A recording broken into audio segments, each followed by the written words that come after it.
Hey, it's Les from the TV Dudes. This week, I was lucky enough to sit down and chat with Sydney Viengluang. You probably know her as Dr. Sun Mei on SYFY Channel's Z Nation, but you may also know her from Jane the Virgin, Criminal Minds Beyond Borders, or Scorpion. We talk about what it was like for her to move from Kansas to Los Angeles to pursue her dream of acting, as well as what she loves most about her craft. It's a really fun interview, and I hope you enjoy.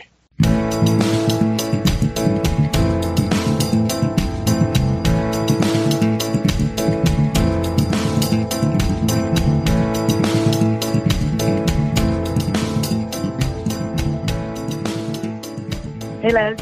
Hey, Sydney. Thanks so much for taking the time today. I really appreciate it. Yeah, thanks for having me. I'm a little bit behind on Z Nation and was trying to do a quick catch up the last few days, and I had forgotten just how fast-paced, crazy that show is. It's one of the things that I absolutely love about it. I feel like it always initially got compared maybe to Walking Dead, and really it feels more in line with like iZombie if I was going to compare it to anything. It has this amazingly complex kind of in-show science to it that I just really enjoy.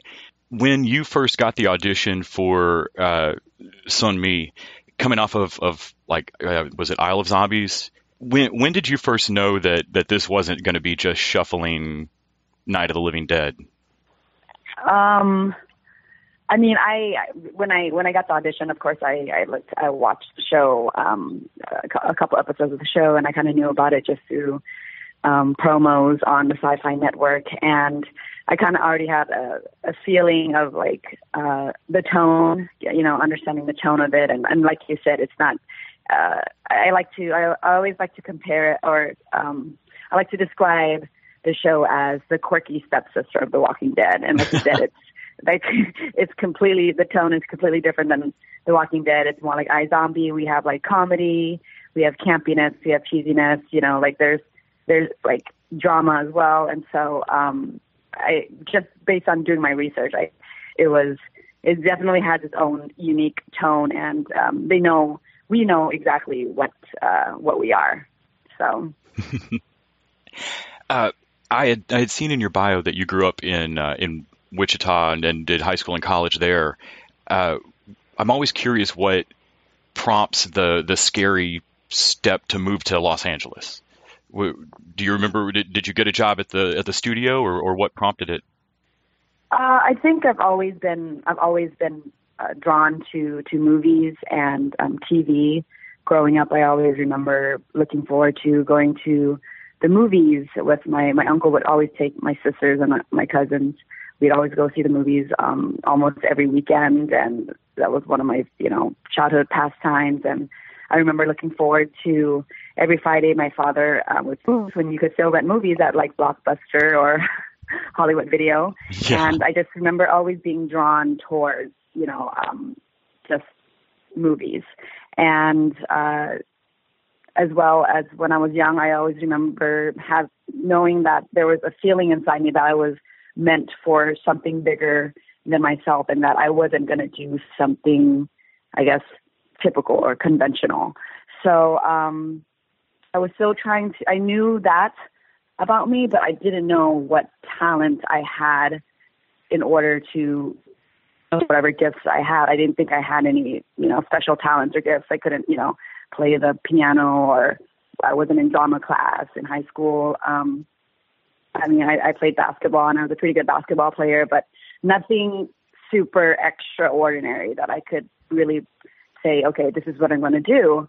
So I just, I went to college, and I got my bachelor's in international business. And I, after graduating with my bachelor's, I still did not know what I wanted to do. So being the typical good Asian daughter, I continued on my education and got my master's in economics. Kind of bought a couple more years of time to kind of figure out what I really wanted to do, and also make my parents proud. So I think during that grad school time, I kind of was like, okay, I really have to figure out what do I want to do, and what is my true calling. So I thought, well, I always loved the movies. I got this, I'm going to get 2 business degrees.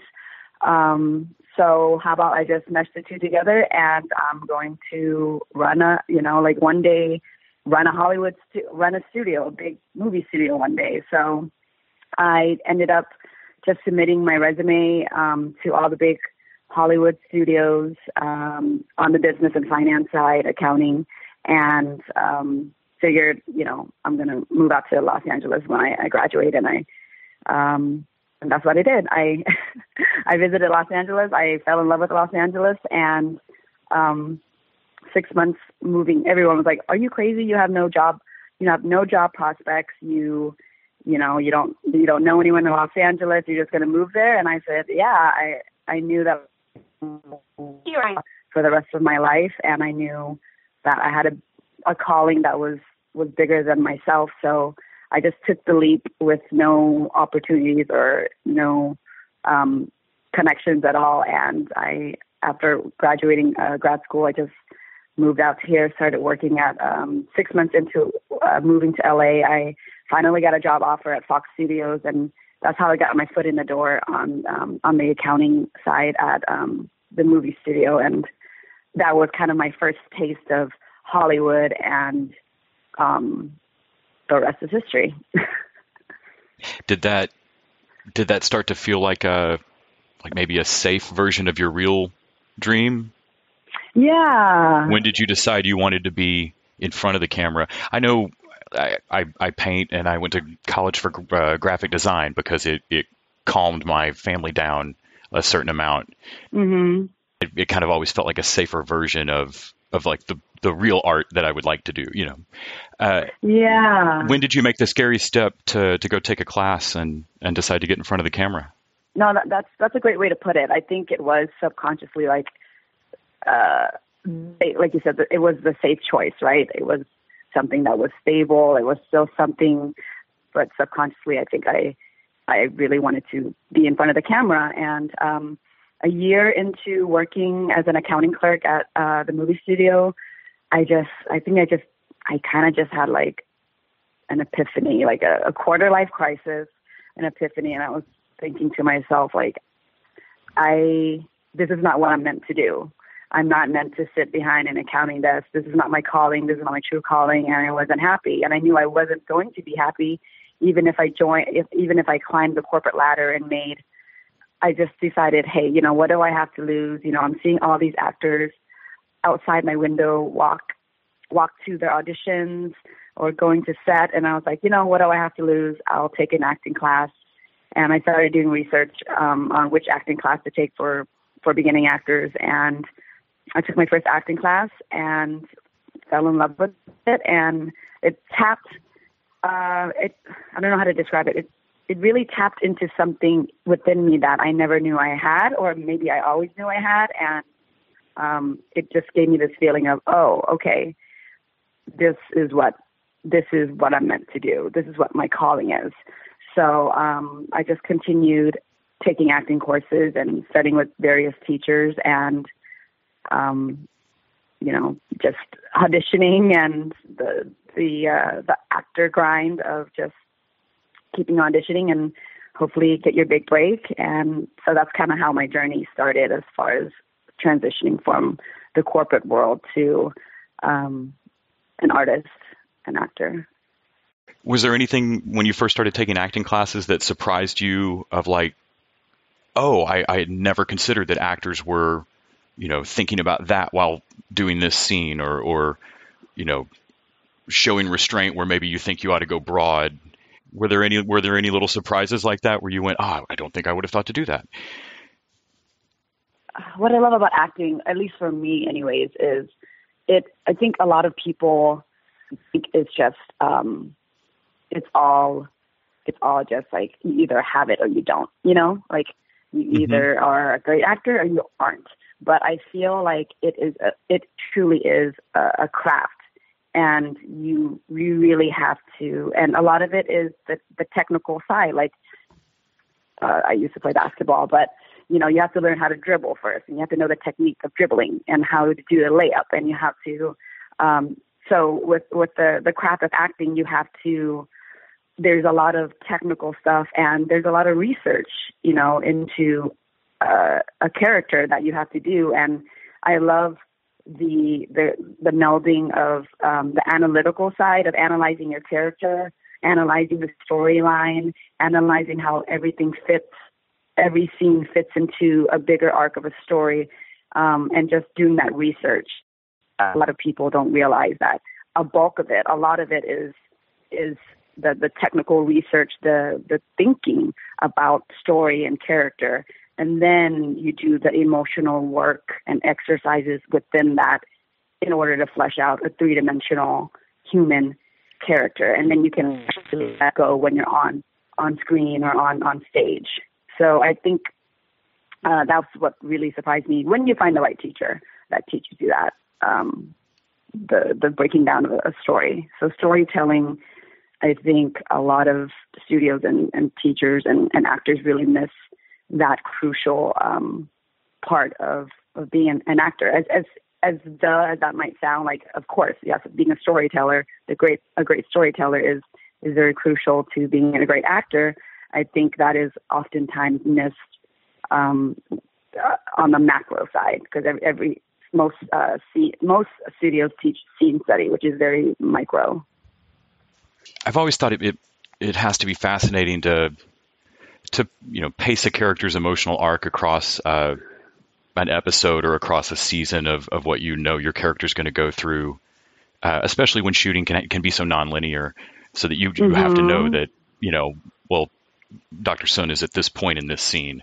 And I just always thought that has to just be fascinating to get to keep up with the character, especially over multiple seasons. Has there been a favorite?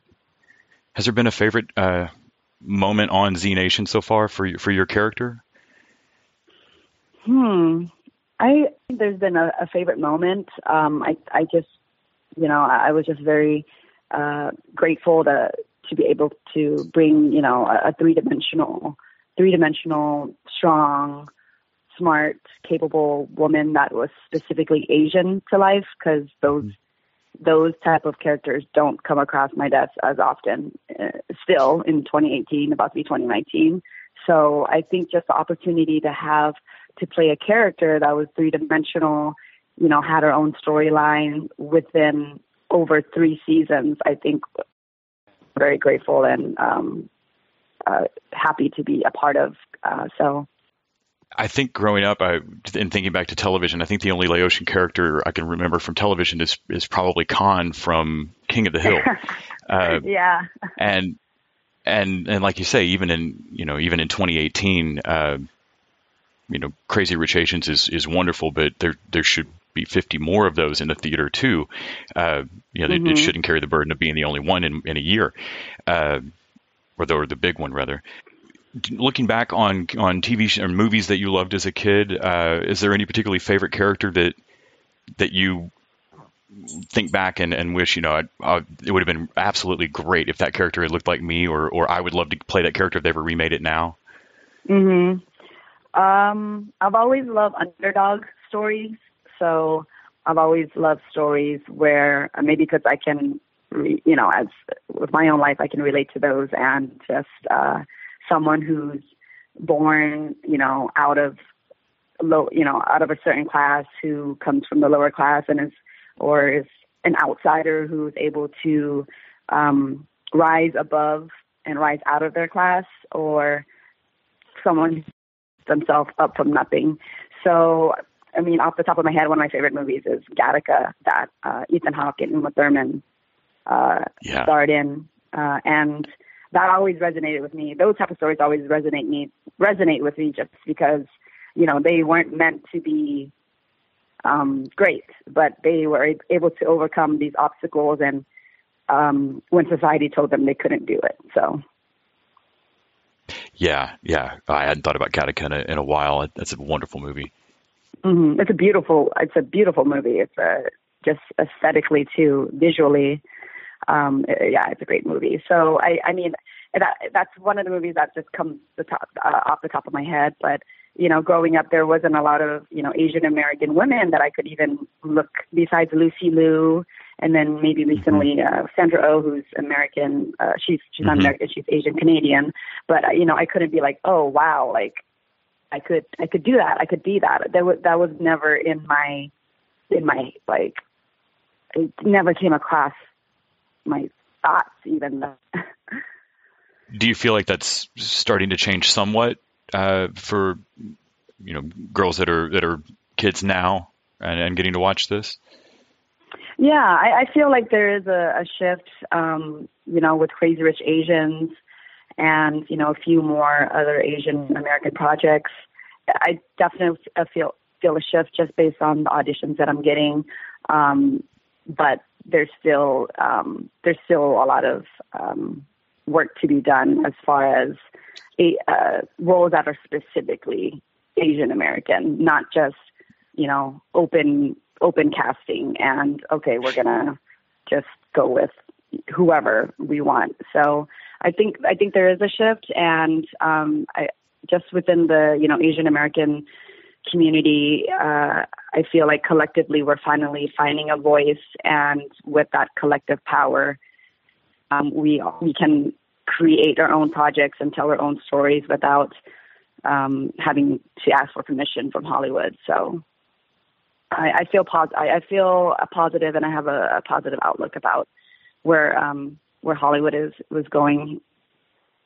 I've loved getting a reason to catch back up on Z Nation, and am now hooked, and I'm going to have to go back to binge watching it once we're done. It's always fun to have that interrupted by, like, okay, now I'm going to pause and go talk to Dr. Sunmi. And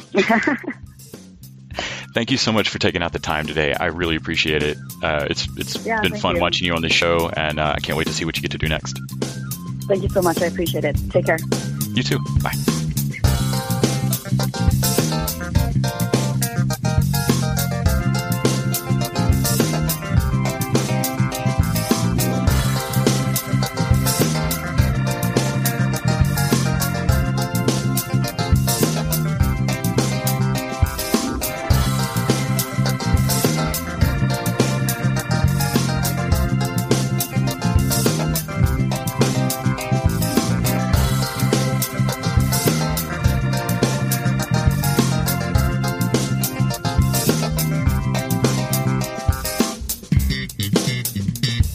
The TV Dudes is an independently run podcast and a member of the Electric Sweater Podcast Network. We are exclusively listener-supported. If you'd like to help us out, go to patreon.com/tvdudes. You can like us on Facebook and Twitter @TVDudes. All the music for our show is by our friend and original TV dude, Gregory J. Amani Smith.